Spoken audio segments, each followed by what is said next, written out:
Good morning, guys. I'm your trainer, Jimmy, and today we will be talking about how to get a good Net Promoter Score or NPS. So, first, let's talk about what is an NPS or a Net Promoter Score. So, basically, according to Wikipedia, NPS or Net Promoter Score is a gauge on how service providers or manufacturers um, try to understand how their customer appreciate their goods and services using the scale of 1 to 10 using only one question. And the question is, on a scale of 0 to 10, how likely do you recommend the name of the brand to your friend or colleague or to your relative? So customer will choose any number between 0 to 10 on which they feel best describe their satisfaction about the service or the goods that they got from the manufacturer or provider. Now, how does it work? After the customer rate the product and experience, how does it work? So your QAs or supervisor may calculate your NPS or Net Promoter Score, like detractors minus promoters. So what am I talking about? What are the detractors and promoters? So basically, if a customer is unsatisfied, the customer will give you a detractor score. This is between 0 to 6. So if you got a score of 0 to 6, it means it's a detractor. It's bad. It means the customer is very unsatisfied, very unhappy with the service or the good. But if the customer gave you between 7 to 8 rating, it doesn't really mean anything, to be honest. Well, I'd rather get a passive than a detractor. But on your scorecard, some of your scorecard, the passives doesn't have any weight. It sometimes it just work as a dividend when you're dividing your score when they are computing your average NPS. But yeah, the customer who are satisfied but not that satisfied or undecided or doesn't just really wanna support anything or in the somewhere in the middle, they go to the passive scores, which is between 7 to 8.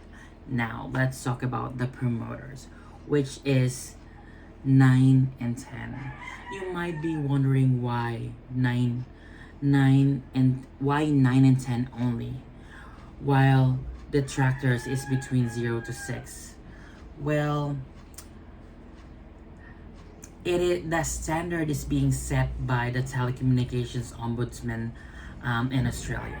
So, and every service provider have to adapt or follow that standard. And to be fair, I think that's how you actually rate a service or a goods that you are really satisfied. If you're really happy, you will give it definitely a 9 or 10. But if I'm happy, I'll give it a 10. So that's how you get promoters. Now, where do customer base their ratings? Where do they base their ratings? Some of you may say on the product or on the goods, but there's also, well, that's the top one. They will mostly base it on the product or the service that they're getting from us, but there's a top two, and that concerns us customer service representatives, and that is the customer experience. Yes. So aside from the the experience they're getting from the product or the services, they're also basing their ratings to the customer experience. And it is something that we can do something, because with the product or the service, well, we are not the developer or the programmer, or does not work on the production. So while it is somehow controllable, we are not the people who can control it or do something about it. But with the customer experience, that is something that we have so much power. I'm not saying we can control it, okay? But what I'm saying is there is a way for us to own the game, as what some may call it. There's a way for us to win the battle. Battle with the customer? No. Battle with the bad customer experience. So how do we do that? Some of you may argue that no, you cannot manipulate customer, you cannot manipulate the call. Well, can you? For me, the answer is yes and no. You really cannot manipulate the call, or you really cannot control the customer on how they will feel. And then sometimes there are customers very nice over the phone, but would actually give you detractors. But that's the area where you can say it's beyond my control. But on the instances that you can, or you have owned the game, that is something that we need to talk about. And that is what this training is all about. How to get good NPS or not detractor, but how to get promoter and avoid detractor. So I was not always a trainer.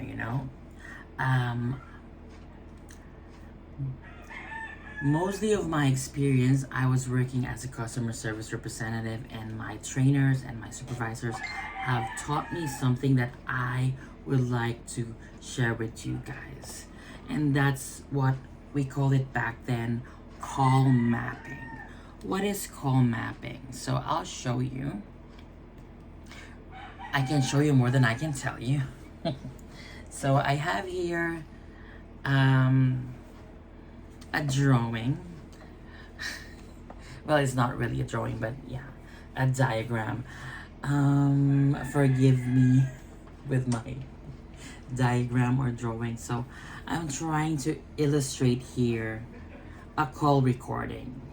So let's say this is a call recording, and the length is 10 minutes. That's why 10 minutes there. So this is the call recording with a customer, and let's say the length is 10 minutes. Now, of course, on the start of the call, you'll be doing your opening spiel, your greetings, branding, and all. So let's say that will take 2 minutes. That's really long, but who knows? So let's say it will end here. After you introduce yourself, you introduce the brand and all. There you go. After this, so let's say this is you. This line is the CSR. This line is the customer. So this is you finishing your greetings. Now the customer will start talking from here. Will vent out their emotion, will lash out their anger to you. Let's say it will take them, on an average, should take only 3 minutes, but some customer needs 5 minutes. So let's give them 5 minutes. That's pretty long. No, let's stick to 3 minutes, and 3 minutes stops here. Now, just one tip: always be energetic and make your greetings upbeat. You can never go wrong, even if the customer is feeling bad.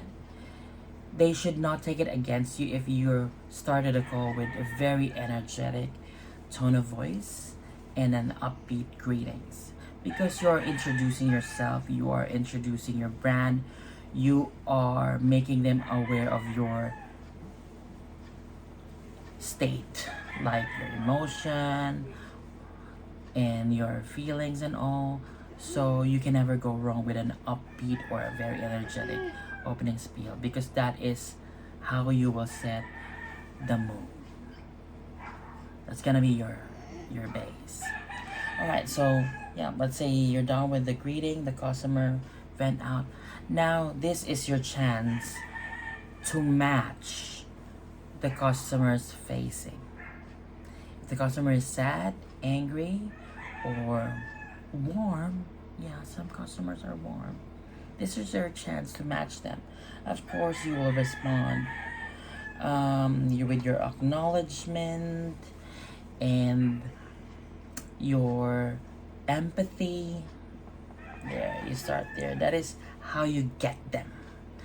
That's where you start. Well, actually, you don't start here. You don't start owning the game here. You start here. All right? That's why I told you to always start the call with an energetic or upbeat greetings.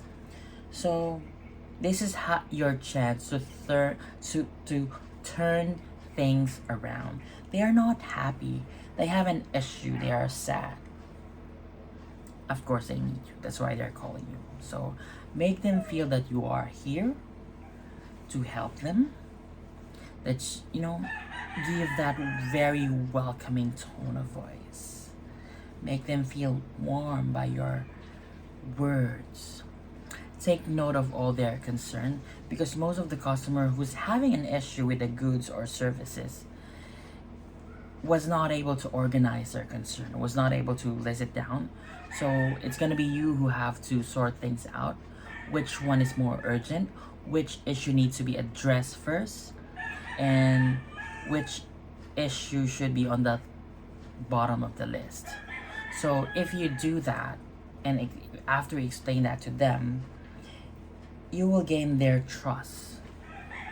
It will make them feel that you know exactly what you're doing. Even if you don't. After you take note of their issues, you will ask your TL or QAs what to do. But that's okay.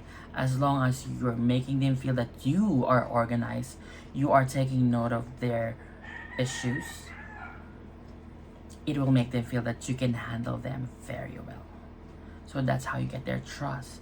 Now, let me ask you, if they're not happy or angry here, after you give them that assurance, that empathy, that you understand why they are feeling that way, do you think their emotion here will still be the same when they got here? After you explain them what you will do, after you make them understand what happened, after you educate them the process and why those issues arise, do you think they will still have that emotion? Some customers, yes. But most of them will be enlightened. And enlightening the customer will definitely change the game. So, this is your second chance. After they respond to your explanation, to your education, and to your promises, and setting their expectation, that's how you check on them. If this is where you check them if they are still on a detractor level. If not, do not stop. Do not stop. Talk to them. Number one, make sure they understand what happened. Number two, what we can do. And number three, always acknowledge and empathize their emotion. Because even if you can resolve the issue, if they are not happy how the issue was handled, how the call went through, yes, it's easier to get a detractor than a promoter. So always hold on to your call and grab every single chance that you have to make it a promoter. And yes, if you should be getting it by now. We are only basing it on their reaction, on their tone of voice, on their emotion. So listen to their emotion. Use your senses. Make sure that they are aware that you understood their emotion, not only the issue, but also their emotion. So do not stop. I understand that you're not happy right now. Yeah, that may sound, scripted, but you can always personalize it. You can rephrase it, but make it sincere. That's the key. If you really want to understand the customer's emotion, you need to understand the customer's emotion. Not just, I understand what you're feeling right now. No, that's not how you do it. How do you empathize? You put yourself on that customer's shoe. You wear your customer hat. Ask yourself, if I am on that situation, how will I react? And if you think you will react worse than that customer, then phrase them. I admire how you're handling the situation, Mr. Customer. I can't imagine myself on that situation, to be honest. You can use those words. Thank me later. But yeah, so don't stop from there. But after you have done everything, what we are aiming is for them to have a promoter tone or emotion after you deliver that and you get it here. Now, if you still can't achieve that, the least thing that you should aim is for a passive. So only very angry customer will respond to the survey and give you a detractor. So do your best not to make them angry. If they are calling you, when they call you they are angry, don't fuel their anger. Alright? Try to turn off the fire. Alright? So, yep. And if they still ended up, angry, I guess that's when you can rest your case. That's when you can say that, yeah, you did your best. But the best wasn't enough. So, there's a lot of things to share. There's a lot of scenario that we can bring up to discuss, but we have very limited time. I hope you learned something from me, which you can use on your everyday life, taking in calls. If you have any questions, please send it to me, and I will be very happy to find the answers for you. So thank you for your time. I hope to see you very soon. Goodbye.